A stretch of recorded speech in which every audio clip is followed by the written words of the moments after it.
Okay, let's take a look at another example. Let's say you're an engineering manager at Kruger Industrial Smoothing, a producer of ball bearings. There are 4 operations required to produce a ball bearing. I guess you didn't know this. It's molding, grinding, sanding, and then polishing, of course. You have 10 technicians at your disposal on any given day to assign those 4 operations for that day. And you only need 1 technician per operation, and all technicians are trained to perform all operations. How many ways are there to assign technicians on any given day? Keeping in mind that those operations are different from each other. Okay? That is, assigning someone to grinding and polishing, assigning Fred to grinding is different than assigning Fred to polishing. Okay? So we're going to treat those operations differently. Okay? Here, this is going to require a permutation. Okay? Because we're not just choosing the technicians and just randomly assigning them to 4 operations. Those 4 operations are specific, and they're different from each other. Okay? So we're going to use a permutation. We're choosing and ordering. So we've got 10 possible technicians, and we've got 4 operations. So how many ways are there to assign those 10 technicians to those 4 operations when those operations are very specific?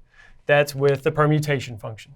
Okay, we're going to say 10 permutation 4, which is 10 factorial divided by 10 minus 4 factorial. Okay, and if we work that out, that's 5,040. Okay, that's a mind-numbing number. If we have 10 technicians and 4 different operations, how many different ways are there to assign those 10 technicians to those 4 operations when those 4 operations are specific? 5,040.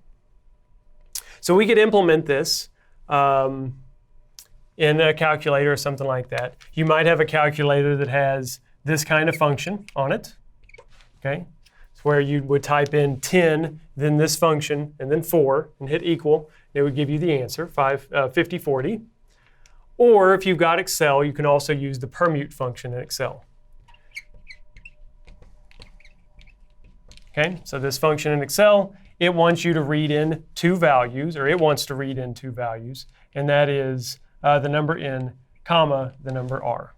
Okay, so if we were wanting to calculate this, we could go to Excel and just type in the permute function, 10, comma, 4, and it would spit back out in the cell 5,040.